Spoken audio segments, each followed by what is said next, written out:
let's get started. Wow, thank you guys.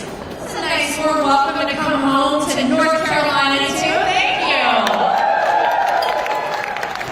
So when we asked Lara if she'd come, she said, well, of course I'll come to North Carolina. And then we got a bonus. We got an extra Trump. Good bonus, very good bonus.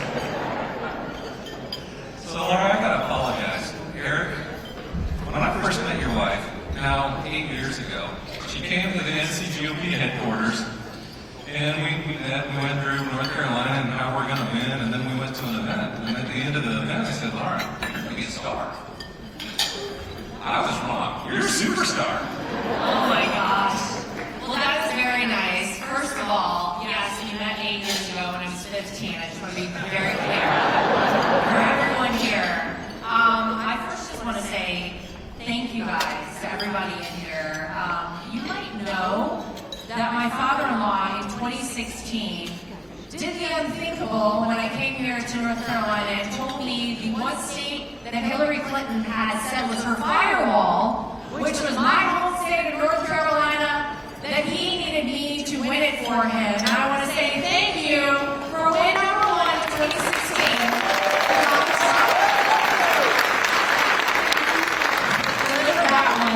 And then I have to do it again in 2020.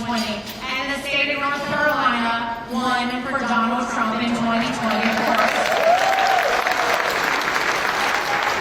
And then I guess he said, well, North Carolina wasn't enough. Why don't we stick over to the RNC? Coach Eric, I am truly so honored to have that title. It is the greatest honor for me. And I hope everyone has noticed that we've made a few changes. We've been raising massive amounts of money for Donald Trump and the Republican Party.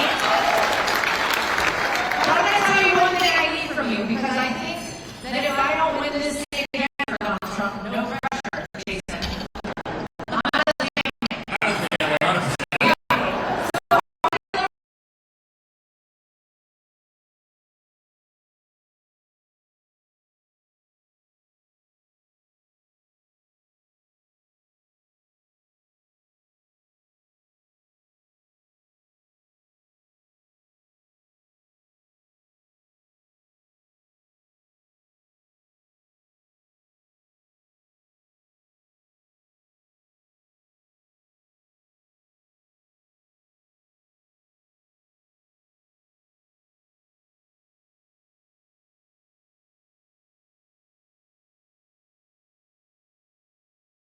Such a remarkable job over there. The money that the RNC is raising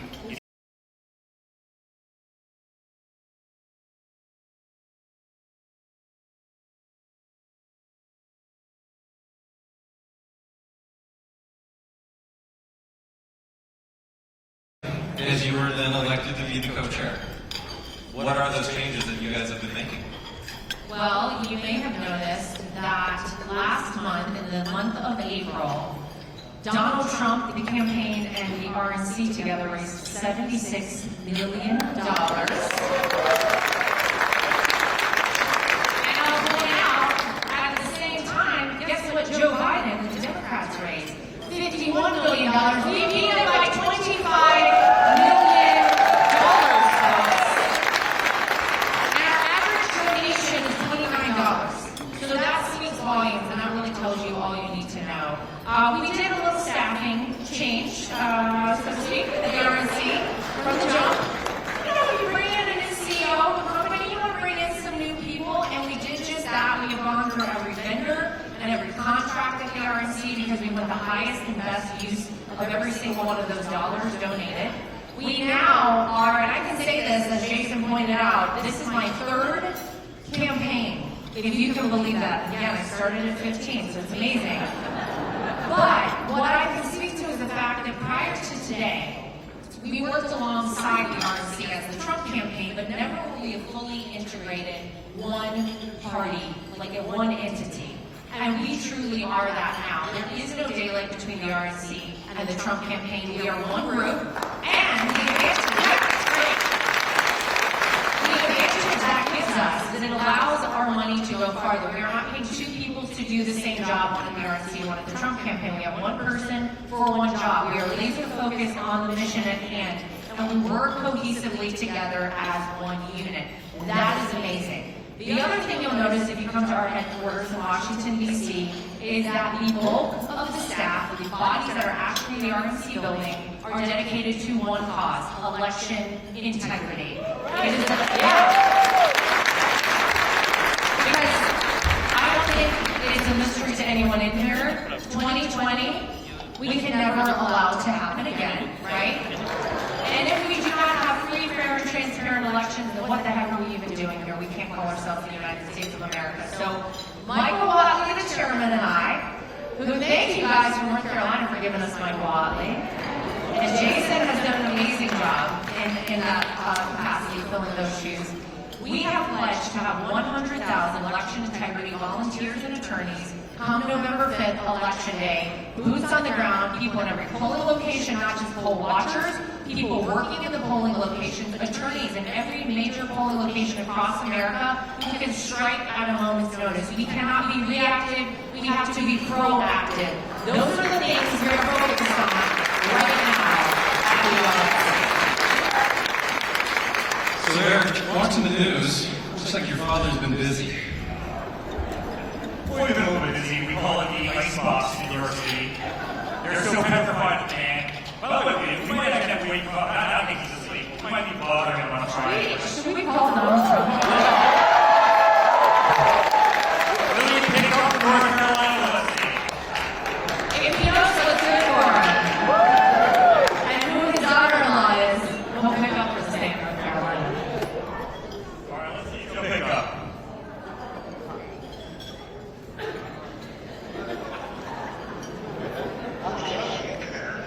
I'm here with a big group of people, so don't say anything inappropriate, but it's your biggest fans in North Carolina. It's the entire party.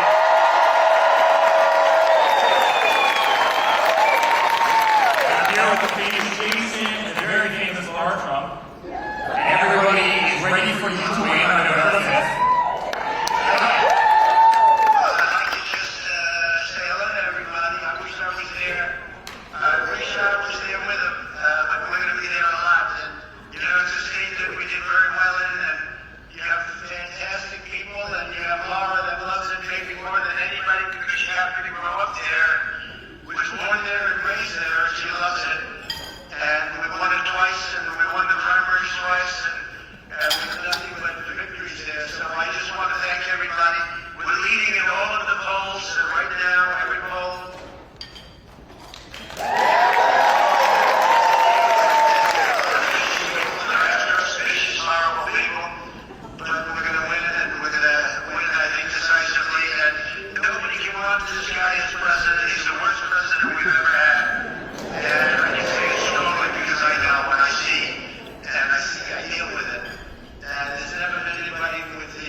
that they use COVID to cheat.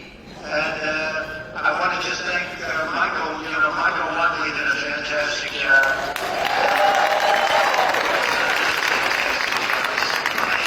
Mr. Watley there? No, Michael's not here tonight. He's been great. The reason we took him is that he stayed steady. And he had 600 different lawyers working that night. And they were watching the election fraud because that's what we wanted. They said, we had the most. You got to watch the fraud. So anyway, Michael did the best job. Now he's the head of the RNC. So we took North Carolina and we put him in charge of the RNC along with Lara. And I want to thank Lara and Eric and everybody for working so hard. But most important, I want to thank everybody in the room. And we will not let you down. We're going to win. We're going to win big, and we won't let you down. Well, there's tremendous love in this room. We love you, I love you, Laura loves you. And you're going to win North Carolina for the third time. And we're going to make America great again.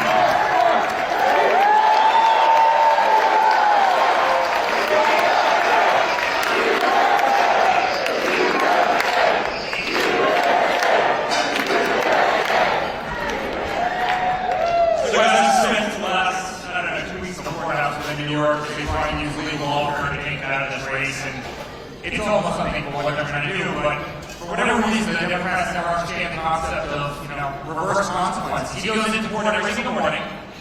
He gives a press conference that's heard by everyone. They literally televise on every single channel. He comes out at lunch, he does the same thing. He comes out at, in the evening right before he goes home. He does another press conference. Then he goes to Harlem. He goes to the Bronx, and he meets thousands and thousands of people. 25,000 people in the Bronx yesterday. And then all of a sudden, 2 weeks in, the Democrats are going crazy, saying you're giving him the greatest platform in the world in which to campaign. Now, Donald Trump has done it, and he's turned a negative into a massive positive. His poll numbers have skyrocketed, fundraising has never been better. But the entire country sees the legal lawfare, right? We saw it with impeachment 1, we saw it with impeachment 2, we saw it with the Russia hoax, we saw when they tried to take his name off of the ballot in good old Colorado, we saw it when they tried to take his name off the ballot in Maine. We've seen it when they've come after him using every single district attorney and attorney general literally in the country, whether it be in Fulton, Georgia, or whether it be in New York City or Washington, D.C., or a ton of other places. If you can't win, cheat, and that's what Biden's motto is. He's done it the entire time. When you see the third in charge of the DOJ be the guy who's prosecuting him every single day. But the good news is Americans are really, really smart. And more than this nonsense they try and pull off, the stronger he gets in the polls. And I promise you guys, I've never seen so much love. I said this to a room a second ago, and I think Laura can say this, and Jason can certainly say this, but everywhere we go, in 2016, people used to whisper, we love your father. We love your father. Our neighborhood's voting for him. Our church is voting for him. People in this country are no longer whispering. I literally had a flight attendant on a plane the other day who, in the middle of the plane, made the greatest scene you've ever seen. She goes, I don't give a damn if I get fired. We love you. All of us are behind him. We love your family. Go Trump. She's literally screaming, go Trump.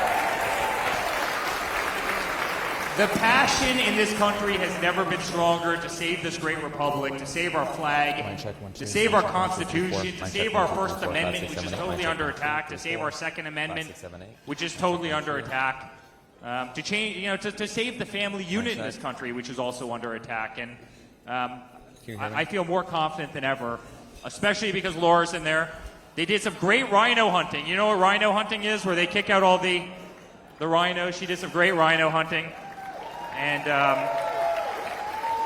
between her and Jason and having the right message and having the best candidate and having a family that's going to work tirelessly, I promise you we're going to win this thing on November 5th.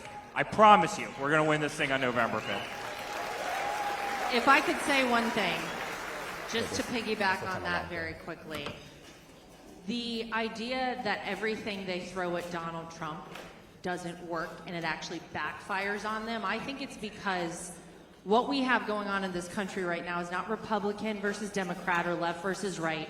It's good versus evil.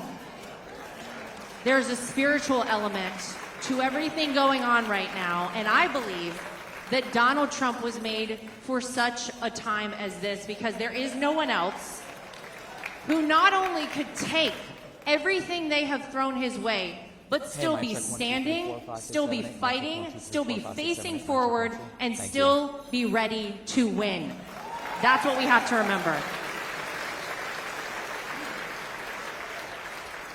So we've talked a little bit about winning, but how?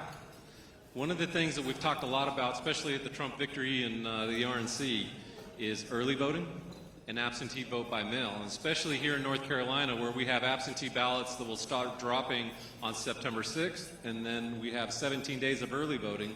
How are we prioritizing all of this? Well, here's the thing.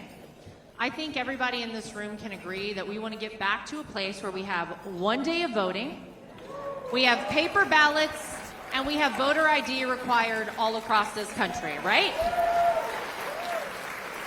We can get back to that day, but we have to get through this election right now. And we have to play the hand that we are dealt. And the hand that we are dealt in the state of North Carolina, as well as states all across this country, is that you have early voting and you have mail-in voting. And so what Donald Trump has said, and what we are encouraging people to do as well, is any way you can vote and as early as you can vote, get your vote banked. Because listen, life happens, right? You never know what can happen day to day. You might get sick, your kids might have an issue, something happens at work, and you don't want to wait and miss your opportunity to get your vote banked. We have to make it too big to rig in this election cycle. So we want you to go vote early the very first day you can, and then we want you to work from that day every single day up to election day, taking people to the polling locations. Take them there, make sure you get them engaged, make sure you get them voting. And I think it's funny because somebody finally told my father-in-law, who, of course, we'd all like to see the election day voting just as a federal holiday or something. Everybody goes and votes on the one day. And they said, Mr. President, people love you so much. They want to go vote for you as soon as they possibly can. Tell them to go vote for you. And he was like, absolutely, they should go vote for me, right? But we're also doing something else unique at the RNC. Because listen, we can't play the game the same way and think we're going to win. We have to fight fire with dynamite. And the Democrats have been doing something for years that we have never undertaken as a party, and that is legal ballot harvesting. So everywhere in this country, we can legally ballot harvest. Look out for an operation headed up by the RNC. If they can do it, so can we, and we're going to beat them at their own game.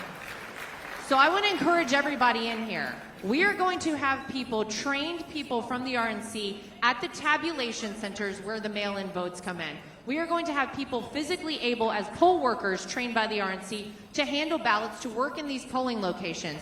We are pulling out all the stops to ensure that this is a free, fair, and transparent election. So bank your vote, because you look at states like Arizona. Remember that Carrie Lake would probably have won her race had it not been for that one precinct, which was a very heavily Republican precinct, having an issue, shutting down for hours on end. The line was wrapped around the block, and how many people didn't get to go vote for her? Or Nevada, a recent election there where you had an ice storm and it prevented people from voting.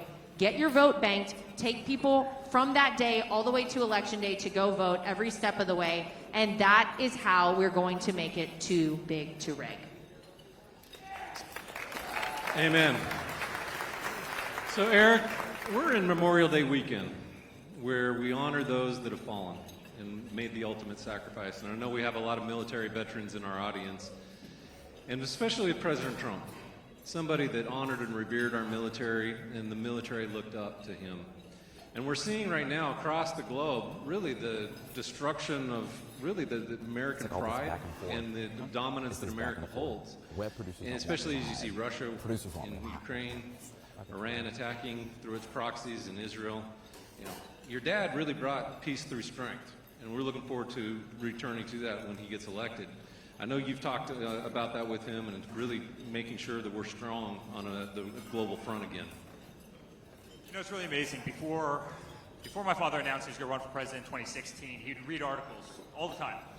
You know, at the time, we had 22 veterans dying every single day of suicide. He goes, why aren't we taking care of these people? Why aren't we taking them? Why is the VA so broken? Why are we putting everybody else ahead of our vets, and we're not doing anything to take care of them? And then you'd read an article, you know, most of our fighter planes can't take off because they don't have enough parts. They're broken.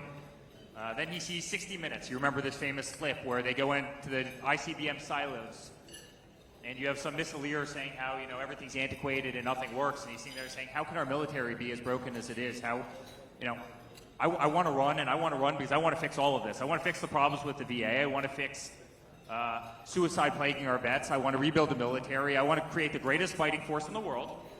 So if we ever had to use it, and I don't want to use it, but if we ever have to use it, we will absolutely crush any adversary. But I don't want to have to use it. I want that to be a last resort. I'm sick and tired of being in the Middle East for 25 years, spending, you know, trillions and trillions of dollars, while not spending those same dollars on our public schools and on our infrastructure in the United States of America, and getting absolutely nothing out of it other than hurt people and maim soldiers and everything else. And I don't want to fight these long, protracted wars. Now, if we have to fight a war, I want to fight so viciously that we win right away and no one ever messes with the United States of America ever again.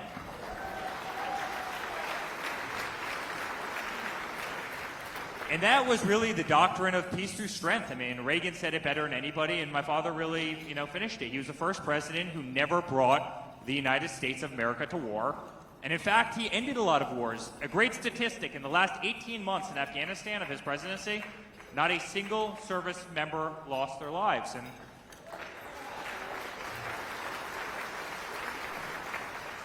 And we've got some great military members in the audience with us tonight, but you know what happens? And all of a sudden you have an incompetent president that goes in there. Yeah, I do.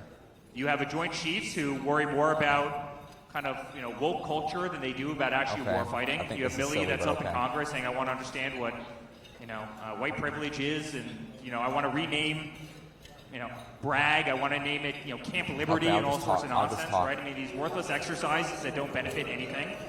He wants to rename every single military base that's, you know, the backbone of the United States, and they took their eye off of the actual prize, and that's why you had the Afghanistans, and that's why you had the Russias invading Ukraine, and that's why you have China that's licking their chops to go into Taiwan, and that's why you have all sorts of problems with Iran, where every single day they're shooting another missile. I'm trying to be as quiet as possible, you know, because this speech is our greatest allies in the world, and Eric Trump, our allies aren't being supported, and you know, all the wrong things are being focused on, and who's also speaking universally around the world, people don't think they can of the actually count on the United States of America. They can't count on our strength. They can't count on us as being the people who calls up an adversary and says, don't even think about it. Don't even try it, because America will not take that kindly. But right now in the White House, we don't have that person who can make that call.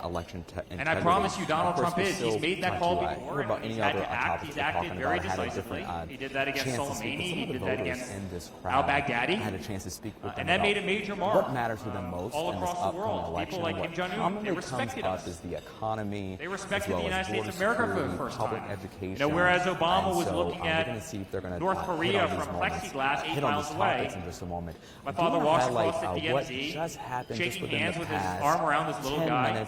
Eric Trump and finally, we have relations with a country that otherwise hated our guts. That's a beautiful thing. And we as Americans need a lot more of that. So I think he's going in knowing these people at a better spot than he was even going in 2016. He wants peace in this world, but more than anything, he wants respect for America. He wants peace in the world. And you better believe that the military will be his number one. The military and our vets. I can tell you one other thing without trying to be long-winded that's killing him. Every single hotel in New York City and in every city around the country is being filled with illegal immigrants. Yet our veterans are still sleeping under bridges all across this country, and it's not acceptable, and I promise you that will change under Donald Trump. And we are back here live at the Convention Center here in Greensboro. Both Eric Trump and Republican National So in Committee 2015, Lara Trump Donald Trump are in comes down that town beautiful making that escalator. push to get everyone out to support And he starts former talking about a President southern Donald border. Trump. And We people are like, also heard from what is Lara this? Trump Why is this urging even the an voters issue? in this crowd to Well, vote folks, no as one's early asking as that possible question when they anymore. are able to. So, of course, there are a lot of Migrant developments that crime we're tracking. across the country. Also, we spoke Fentanyl. with members of the Killing Democratic Party. We're across going to try our to country. boil this all down. Donald I have Trump this for called you that beginning out. at 10 on Fox Yeah, we News. see today Ashley? Joe Biden reversed everything that good President Trump did. We're looking forward to having him back. We're looking forward to having borders. Can I just ask very quickly, since it is Memorial Day weekend, the beginning, if we have any veterans, active duty military, or let's say our law enforcement officers in here, can we give them a round of applause, please? Thank you. for your service. We're here because of you. Thank you. God bless you. We're so appreciative. Any comment on that southern border and what we can do? Well, I think the southern border is the number one issue right now outside of the economy for everybody. If you look at the primaries and you look at the polling coming out of those primaries, that was the number one issue for people in this country. And it's funny because everything that Donald Trump talked about, and people said, why is he talking about China?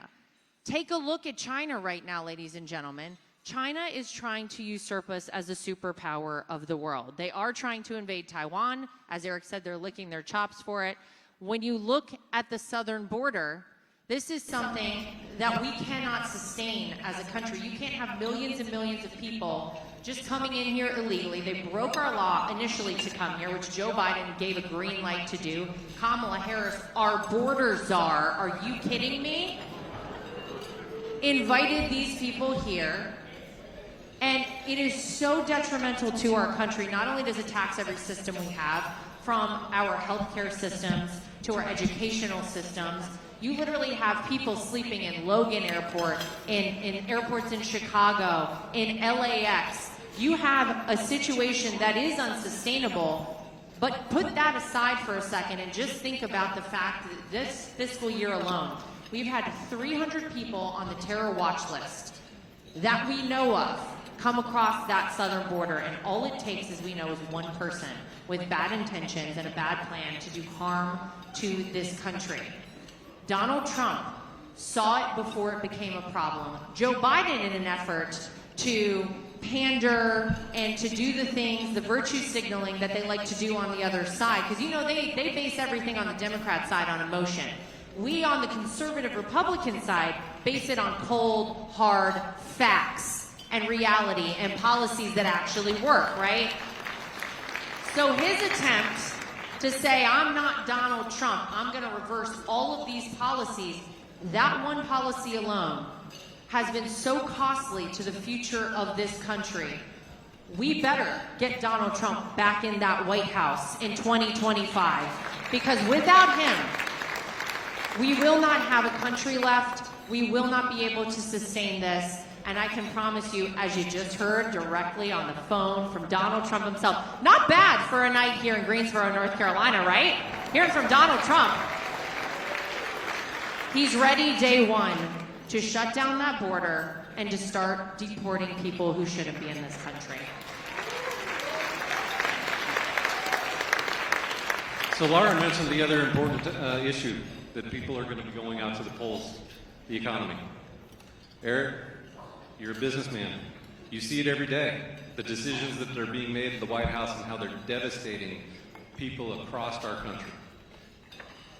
Listen, I think as a business guy, this is probably the issue that bothers me the most. Actually, it's something more that bothers me the most because they're just, especially the medical problem, because it's horrible. The amount of lives that they're taking in the U.S. and, you know, the youth lives that they're taking in the U.S. is unthinkable. But when I get to watch Joe Biden go out last week and say that, you know, Donald Trump gave us 9% inflation and he's bringing that number down, I just have to laugh. You know, the first thing that Joe Biden did when he got to office was the Keystone XL pipeline, right? And he does this war on energy. And every economist will tell you that roughly 65 to 70% of all inflation is energy costs. And energy costs went through the roof. Under my father, gas was $1.80.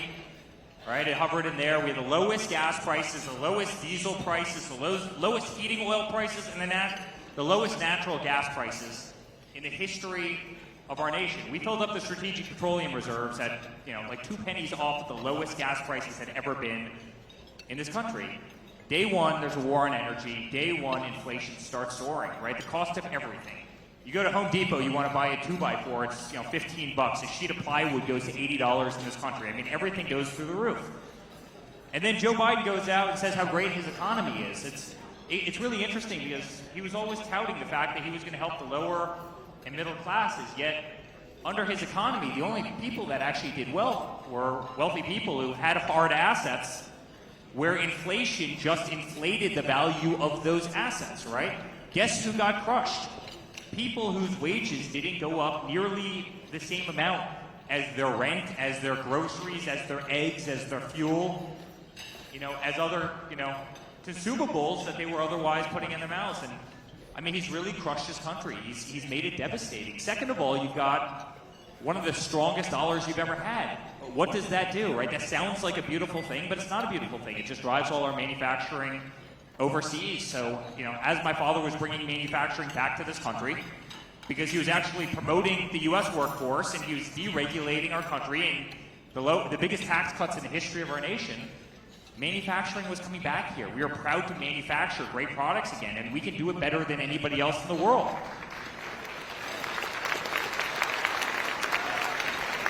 But now you have a president that does the exact opposite. High fuel costs, which are a disaster for manufacturing, massive regulation, and he wants to let my father's tax cuts expire, which is just going to drive more and more companies out of the United States. And so we got to get back to a point of common sense. We have to get back to a point where we have proper inflation, 1.5%, 2% inflation.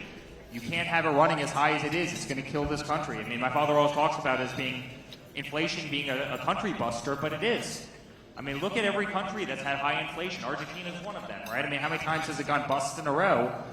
And there's 100 other examples of this. We have to lead the way in terms of our economy. There is nothing more important. And he gets it. He's a practical person. This is his wheelhouse. And there's no one who will do a better job for our economy. But day number one is drill, baby, drill, as he always says. That will bring down inflation, and that'll bring down inflation very quickly. He'll continue to deregulate, and he'll continue to be a cheerleader for the United States of America, which we desperately need, telling every country, we are the safest country to invest in, we are the best country to invest in, we can manufacture products better than anybody else in the world. Come to the United States of America, you're welcome. And that message is not being touted by the current administration. So we're going to bring it back, guys, and we're going to do so very, very quickly. And I think you're going to see the greatest economy this country has ever had. Starting November 5th when he's in the White House, but it's going to happen very quickly thereafter.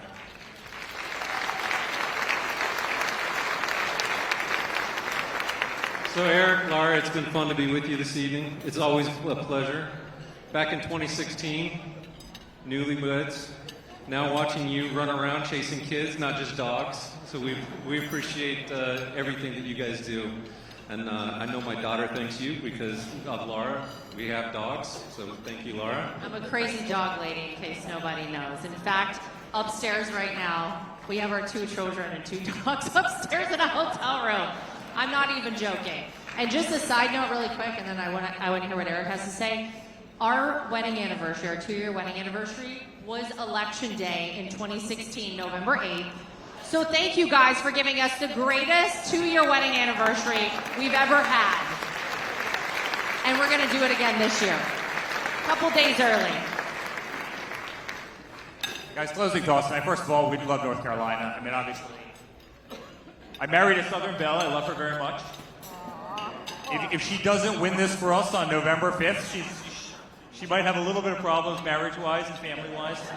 I'm kidding. Y'all help me out. Come on now. I'm kidding.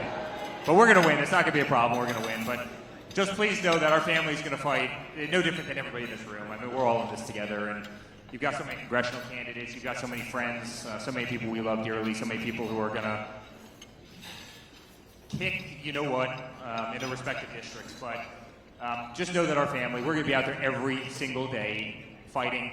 We're going to be fighting communism. You probably see me on TV doing that almost every single night as we go through some of the stuff we're going through. You're going to see us at every single convention. You're going to see us out at every single campaign stop. We know no other way to do this. I mean, we are workers. We will beat the pavement every single day in every single state, in every single swing state, and in places that people have written us out, like the Bronx and like Harlem and like a lot of other places.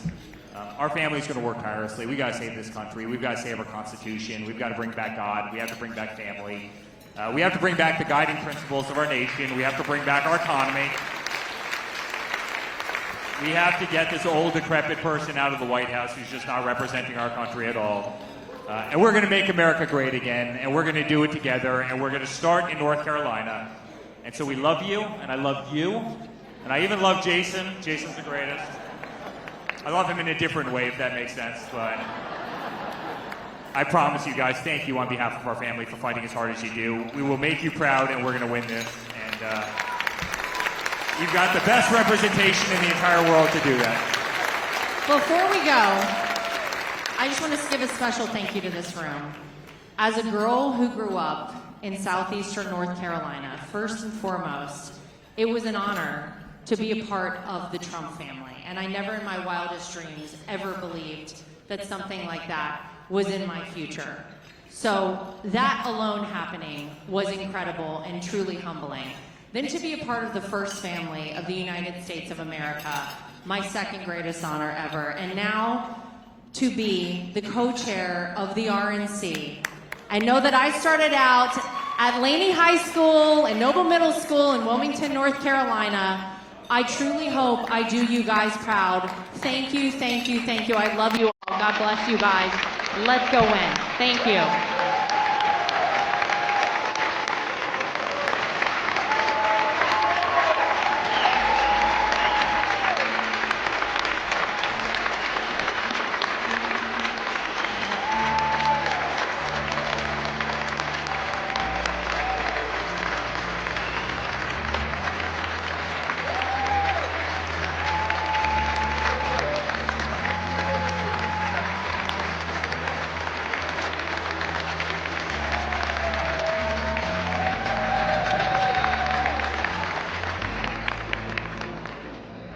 Aren't they wonderful? Folks, we'll be right back with some more wonderful candidates and be able to hear from them, and especially what we're going to do to make sure we get them across the finish line.